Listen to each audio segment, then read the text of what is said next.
Bonsoir. Nous continuons de découvrir Cheminer avec Jésus. Numéro 11. Juste avant, prions. Saint-Esprit, nous sommes heureux de voir que la Bible donne les réponses aux différents problèmes que nous rencontrons sur cette terre. Merci de continuer de nous éduquer, nous conduire dans le droit chemin. Fais-nous du bien. Au nom de Jésus et pour ta gloire éternelle. Amen. Nous lisons dans le livre de Luc chapitre 15, les versets 21 à 24. Alors, je vais vite parce que je pourrais développer chacun des versets qui sont là. Mais j'ai planning à respecter puisque Clo-Clo prendra la relève bientôt, puisque bébé, ça se passe bien. Bon, ben, je l'espère. Nous avons un accord pour que j'enregistre jusqu'au 31 et je dois toucher quelque chose d'autre de très important avec toi.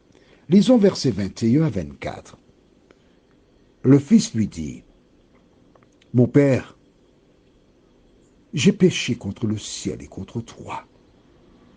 Je ne suis plus digne d'être appelé ton fils. » Mais le père dit à ses serviteurs, « Apportez vite la plus belle robe et revêtez-le. Mettez-lui un anneau au doigt et des souliers aux pieds. Amenez le veau gras et tuez-le. Mangeons et réjouissons-nous, car mon fils que voici était mort et il est revenu à la vie. Il était perdu et il est retrouvé, et ils commencèrent à se réjouir. Rappelle-toi, hier, nous n'avons vu qu'un verset, le verset 20. Le fils qui est revenu et le père le voyant au loin courut vers lui, ouvrant les bras, ému de compassion, s'est jeté à son cou et l'embrassa. C'est bien. Puisque mon papa m'a déjà reçu, il m'a embrassé en pleurant. Je n'ai rien à dire. Non, non madame, non monsieur. Il a demandé pardon.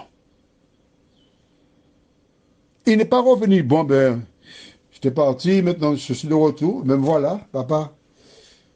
Eh ben, je vais prendre ma chambre. Non, non, non, non, non, non, non, non, non. Reconnais, confesse. Regarde bien l'attitude du père. Verset 21. Le fils lui dit, mon père, j'ai péché contre le ciel. Alors, j'ai transgressé la loi. Je ne suis plus digne d'être appelé ton fils. Le père n'a pas laissé le fils continuer. Rappelle-toi, mais si les versets 18 et 19, on étudie la Bible, on ne lit pas la Bible, ce n'est pas un TGV. Hein. Versets 18 et 19. Je me lèverai, j'irai vers mon père et je lui dirai, mon père, j'ai péché contre le ciel et contre toi. Je ne suis plus digne d'être appelé ton fils. Traite-moi comme l'un de tes employés. On retourne au verset 21. Le fils lui dit, mon père, j'ai péché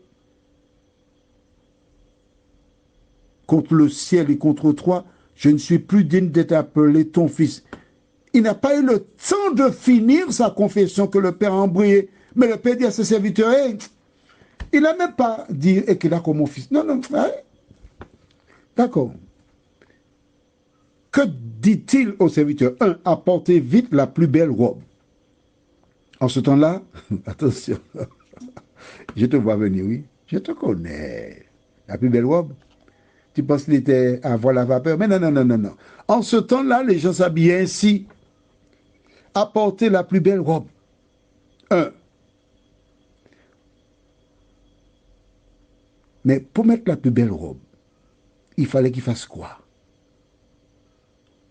Qu'il passe par la case bain.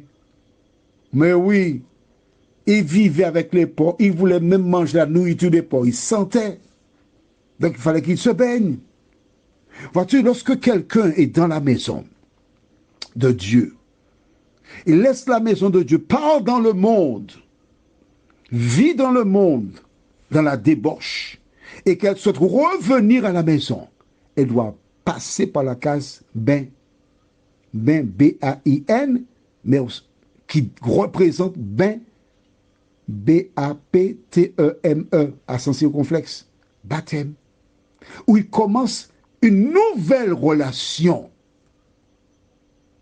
avec le Père. Deuxièmement,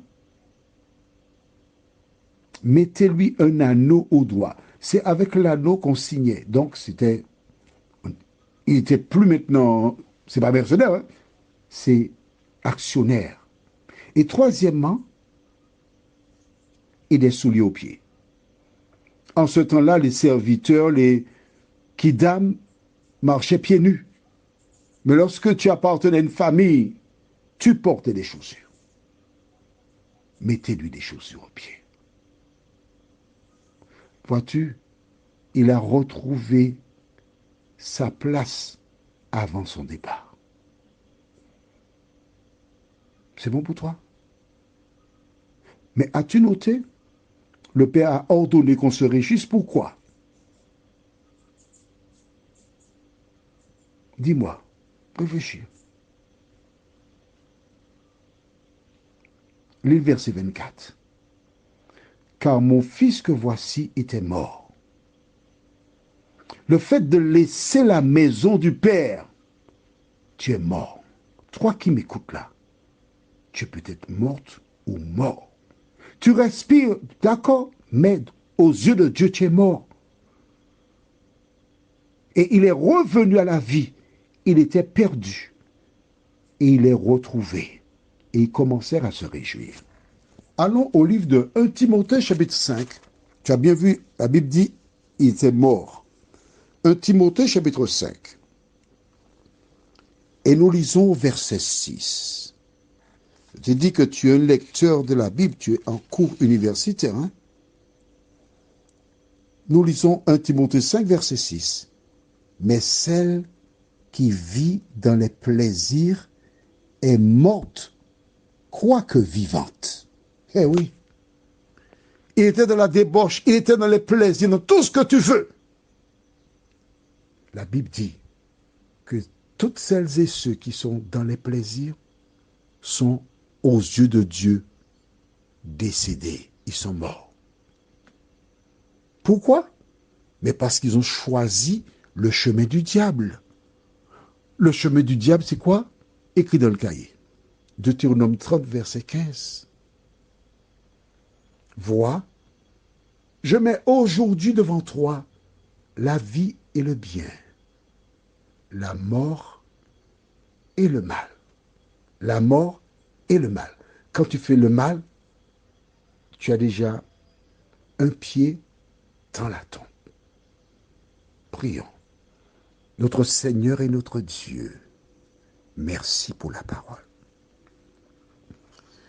Merci parce qu'elle nous indique ce que nous devons faire.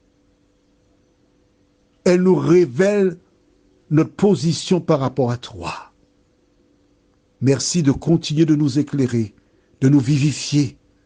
Nous t'avons prié au nom de Jésus et pour ta gloire éternelle. Amen. Je vais t'expliquer demain, si Dieu nous prête vie, comment tu es morte quand tu es loin de Dieu. C'est écrit dans la Bible, oui. Mais si, prépare ton cahier. Je te souhaite une bonne nuit. Et fais comme le fils prodigue. Entre en toi-même. Prends conscience que la vie que tu mènes actuellement n'est pas celle que Dieu souhaite pour toi. Prends soin de toi, je t'embrasse. En te souhaitant une bonne nuit.